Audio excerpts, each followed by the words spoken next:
One. Let's discuss. Lance Hall, happy to welcome James Rivera of Upstart program tonight. How you doing, James? Hey, I'm doing much better than Uh, 2 weeks yeah, ago. yeah, a little bit of a scare there. We were set to do this a couple weeks ago. Of course, you came down with COVID, but fully recovered, Yes, back on the road now, literally. exactly. Yeah, totally. Yeah, we're literally on the road right now as we speak. And yeah, I didn't, I thought I made it to the finish line. And I'm like, oh, well, hey, I'll be one of the few in the crowd that said I never got it the whole time. And then all of a sudden, bam, and I was like, well, that'll teach you for biting those skanks. So this girl must have been infected highly with the COVID, and because vampires aren't supposed to get that kind of stuff. That's right. You're supposed to be immune to all that. Yeah, well, there was nothing else out because of COVID. I said, well, that's the only thing I see walking around tonight. Come here. That's great. So you've got a release coming out tomorrow. I'm looking at the calendar. It's dawned on me it's tomorrow. I know it just Black. dawned on me early. It just dawned on me earlier. Tomorrow is the birthday for the EP for the U.S. release date. Right. So yeah, because it was out in Europe already. The Europeans get everything before we do. That's exactly. But then and the again, Japanese always. they're seven or 8 hours older than us anyway. So, yeah. But yeah, so tomorrow's the release date. You're right. Cool. Yeah, the Europeans get it first, and the Japanese get the extra tracks, and we get to wait. Yeah, you get to wait, right? It's like what are we, the Charlie Browns? Hey, it must be. I got Three Musketeers. I got a rock. Right. Yeah. So the release called Clad in Black. There's some new stuff, some covers, and you're re-releasing Vampiro, correct? On yes. All that? Yes, totally. Black. You hit it right on the nail. Black Wings of Solitude actually came out on a 7-inch last October. Did I read that? Mm-hmm. I got to tell you a funny story. I finally got my stereo moved into our living room, and the kids have been rediscovering vinyl. They knew what records were, but they had never seen a 45 before. Oh. And I'm like, let me show you this. And they're like, what's that? We used to stack 45 on a stereo. They're extinct, aren't they, almost? That was, exactly. So that's like a real single. Absolutely. It's like the thing you used to cut off the back of a cereal box. Right. Jackson 5 and the Osmonds. Oh, God, I remember, yes. What was it? Sugar by the Archies. I remember getting that one. The Archies was another one. You're right, on Alphabets. I told him back in the day we used to put a stack of these on the spindle, and that was our Spotify playlist. Yeah, exactly. So watch the video for Black Wings of Solitude. Where was that shot? That was some great background.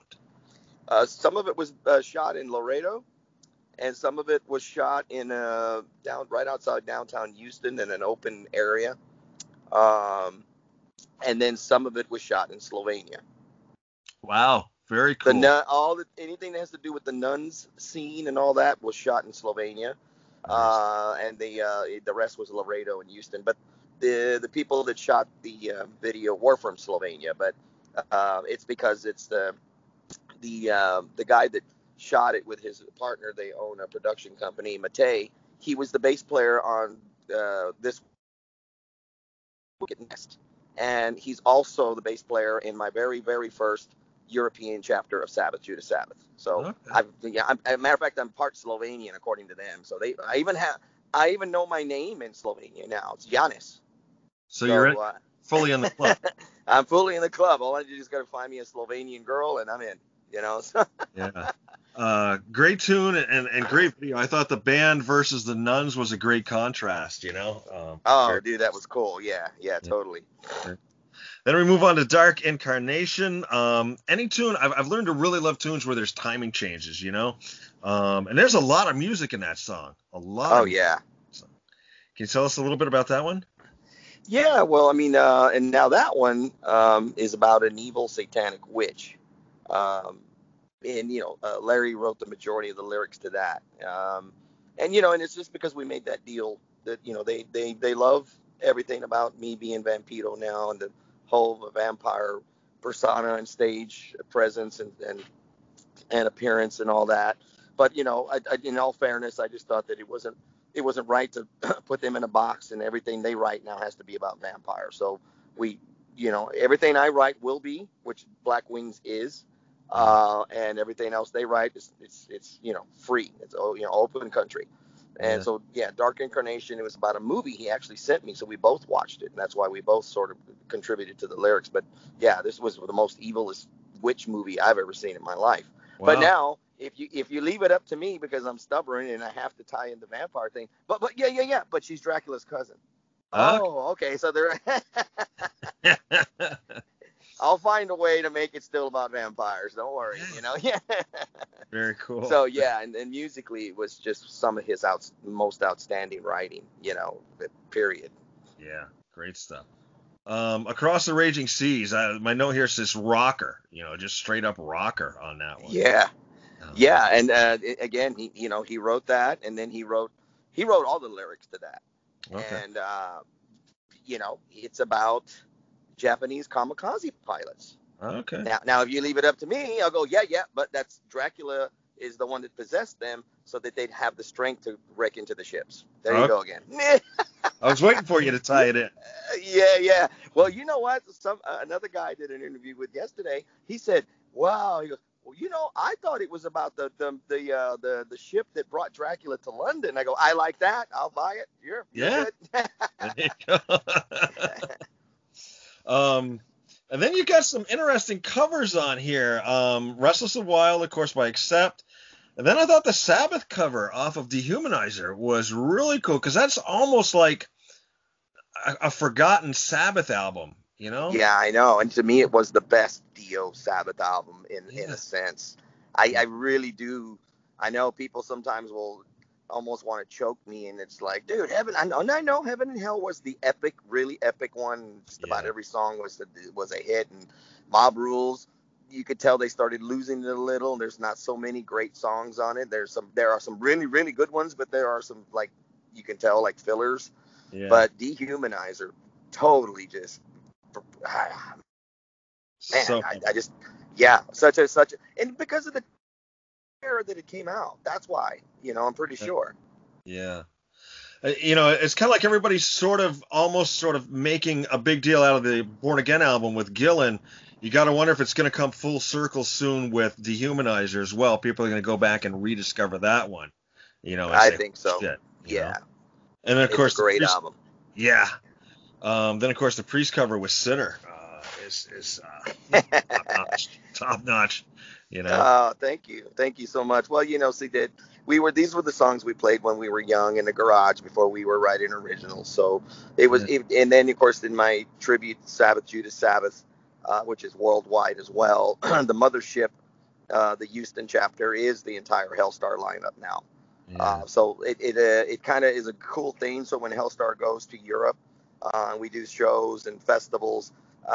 It gives me an opportunity to earn some more money, and and I sell it and go like, hey, by the way, about Sabbath, Judas Sabbath. They're like, oh yeah, well, that the Mothership is the entire Hellstar guys, and we're going to be playing your festival, anyways. Any chance we could have Sabbath, Judas Sabbath play? And dude, we got to play 3 or 4 places the same, but as a whole different act. That's cool. And Sinner and Restless and Wild and After All are in the set list.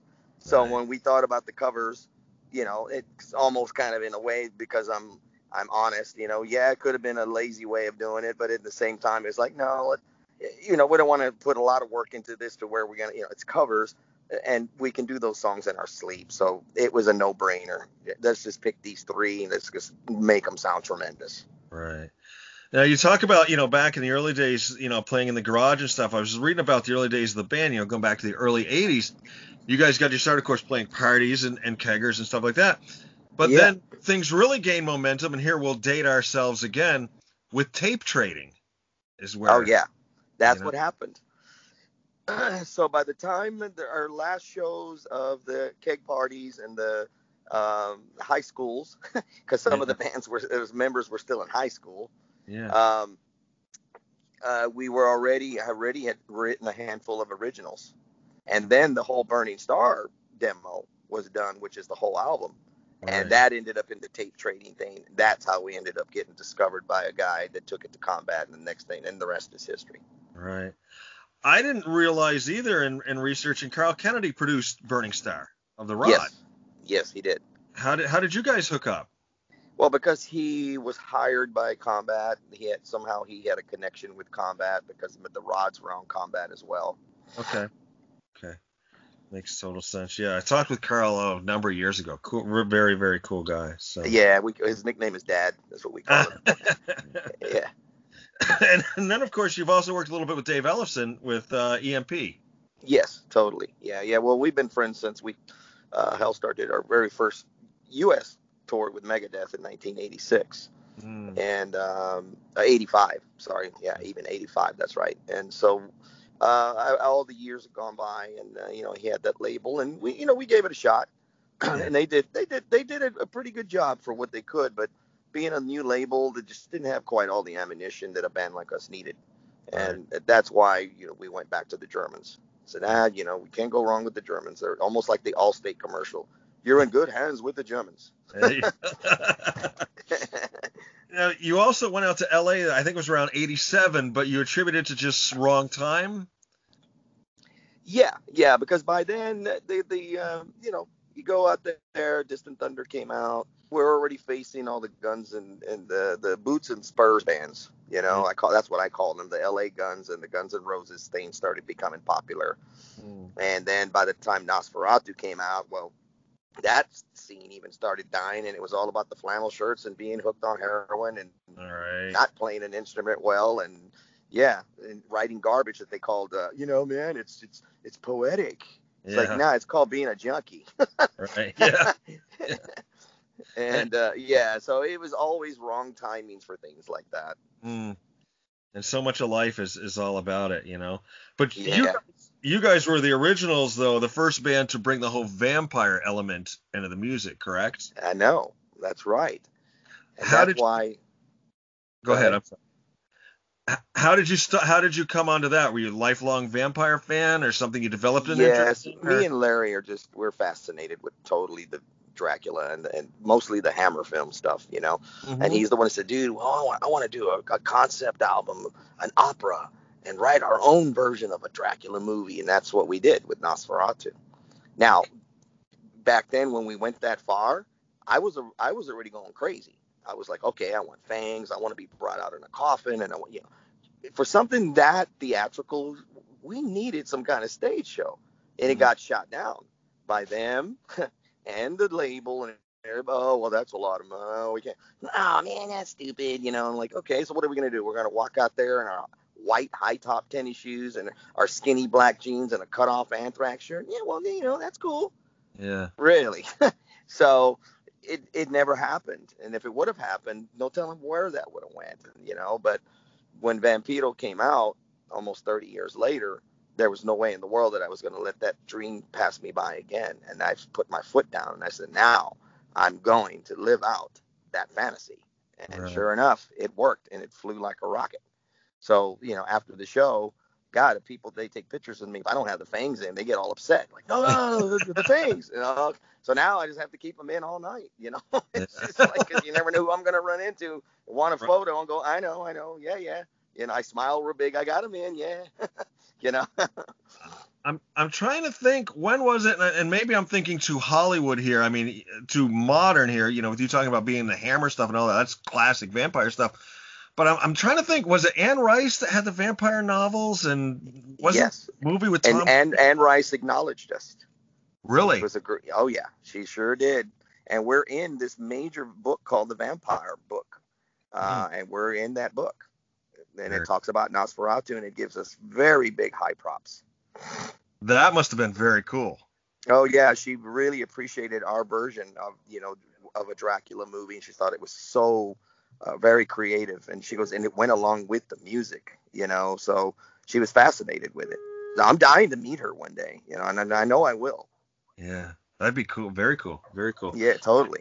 So let's go a little more modern, and I'll just try to I'll throw this out to get your reaction, because I read these books on a whim, and I'll tell you, a couple of them, there were a couple scenes scared the hell out of me. That Twilight series. Oh, that did? there were a couple passages in those books that were kind of in the books.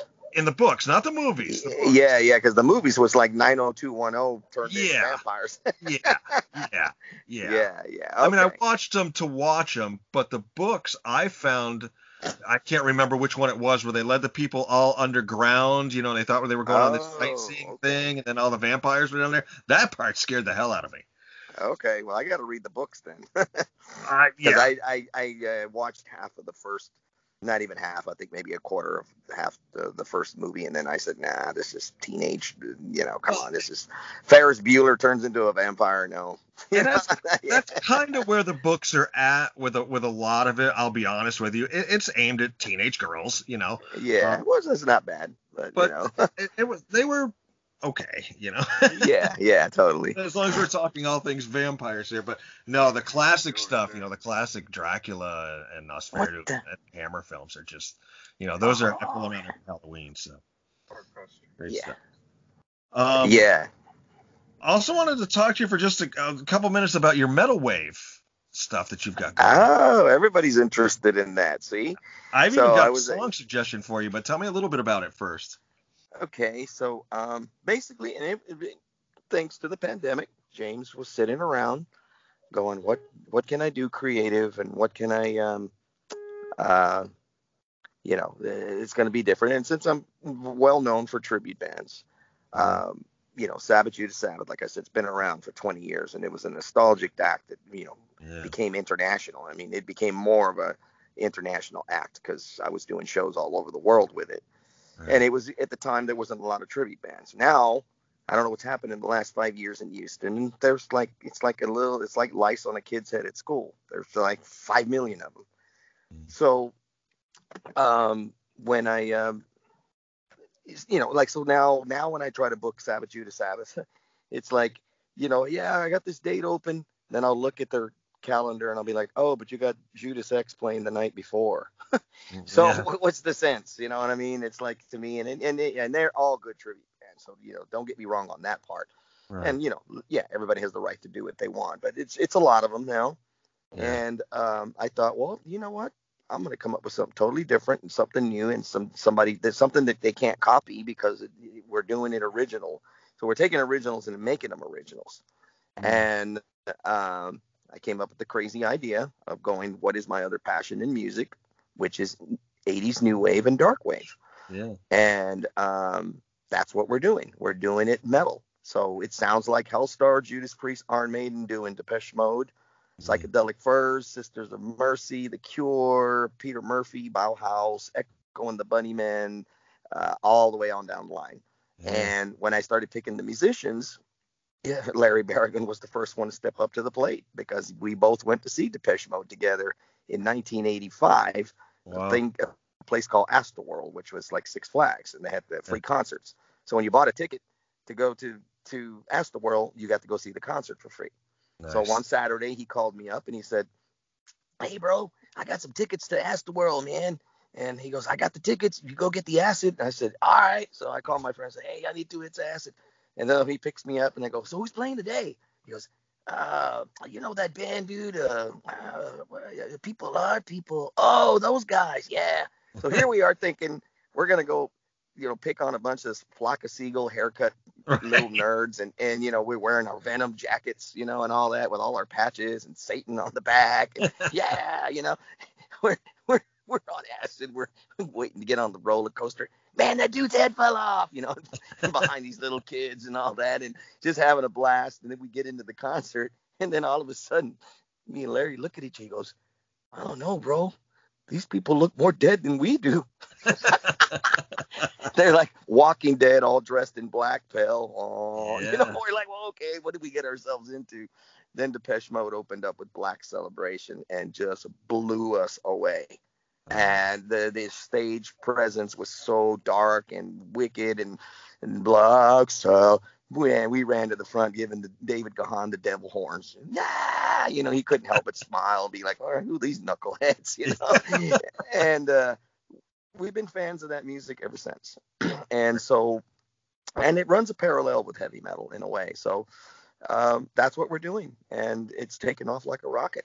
I mean, people are loving it. They're just like, when they hear the way that we've reconstructed the songs without ruining them, Mm-hmm. people are just like, wow. And if you think about it, from people from the 80s are just going, man, anything from the 80s is better than what's out there today. So Exactly. new wavers that weren't metalheads are coming because, oh, they're playing this and I want to hear that. And people that really weren't so much into new wave but are metalheads, they're like, hey, it's the guys from Hellstar and it's metal. I'm going. So I'm basically, what metal wave is doing is it's gathering two worlds together. And every show has been hands down like more, people are just going berserk. Nice. And so I knew I was on the right track when I put this together. Massacre Records is already interested in signing it, and we're already getting write-ups in Europe. So that's how far it's taken off. And that goes back to, what we were talking about, timing. The timing is perfect for it, Exactly. for Right. that type of stuff. All us people that from the 80s, I'm 56 now. I look back on a lot of that stuff with a fresh eyes now. I discovered a Spandau Ballet album the other day from 1989. It blew me away, and I was like, shit. You grow and you mature and you look at things in a different way. And then when you hear it in a genre that you enjoy, metal, it's just it's all that much more appeal. Exactly. And like I said, a lot of those bands, their songwriting was almost similar to a lot of stuff that the scales that Hellstar use. So they were already dark anyways. They were just dark in different ways. Right. And not all their titles will fit what we want to do. So Yeah. that's the other thing that Larry's very careful with. So, I jotted down like several songs from Depeche Mode, several songs from The Cure, and several songs from all these other artists. And he's gone through with it the fine tooth comb, and he'll send me back saying, this one will work, this one will work, this one won't work Mm, because it's too happy. yeah. So, but you take, I'm taking a ride with my best friend. Yeah, it's peas and carrots, yeah. Yeah. So certain ones will work, but, other ones won't. They won't. And so that's why he's very picky about how we're picking the songs. Like, Mm, we had a fiasco going on, and we finally found the chemistry for Everybody Wants to Rule the World by Tears for Fears, but it was nice. almost going to get trashed. But the other guitar player, he came up with a version, and then we were all sold on it. I go, Cool. yes, it's dark, it's evil. Well, I've got a tune for you to check out. I think these guys are a bit of a one-hit wonder, and it's sort of a dark song to begin with, and I could see you guys taking it in a total darker direction. Group was called the Payolas, and the song is called Eyes of a Stranger. Mm, You know? Eyes of a Stranger. Dude, are you kidding me? Okay, Yeah. I gotta remember that one. Gotta call Yeah. Larry right now, dude. Eyes of a Stranger. Payolas, Yeah. Eyes of a Stranger. Can I touch you to see if you're real? Type of thing. Yeah, I yes, am I the remember that vampires. song. Yeah. Yes, yeah. That would be Now, a good one. And another thing we threw in, just because it wasn't really new wave, but it was punk, but it was borderline modern. We do Pet Cemetery by the Ramones, and we do a killer version of it. Oh yeah, and then we do the Cult Rain, and it oh, sounds like Iron Maiden doing it. It's like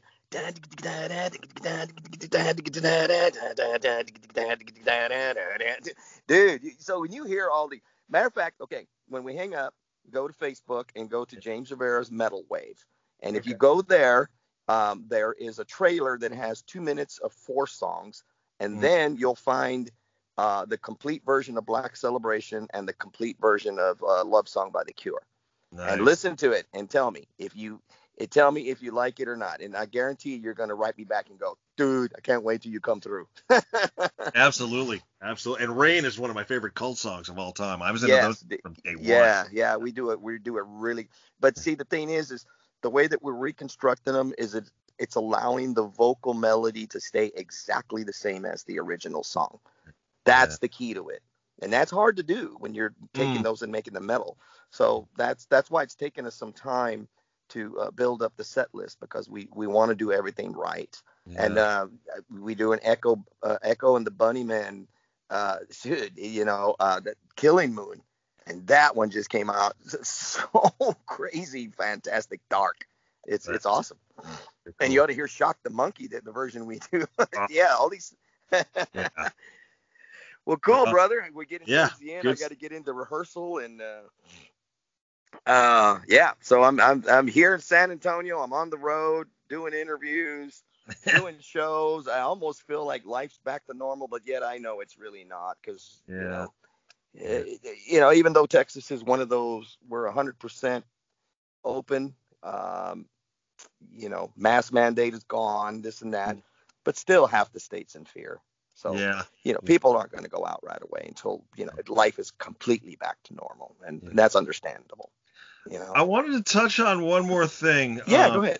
Before I let you go, because I found this fascinating as well. I mean, we've talked about, the Hellstar and the metal and the vampires and the other bands you've done and now this metal wave thing. I read when you started vocally, you took some singing lessons, and your favorite vocalists when you were younger were these real powerhouse guys like Tom Jones, Engelbert Humperdinck, stuff like that. Yep. I mean, those guys are the shit, Okay, well, so now you figured out James Rivera's career. You're on a right track.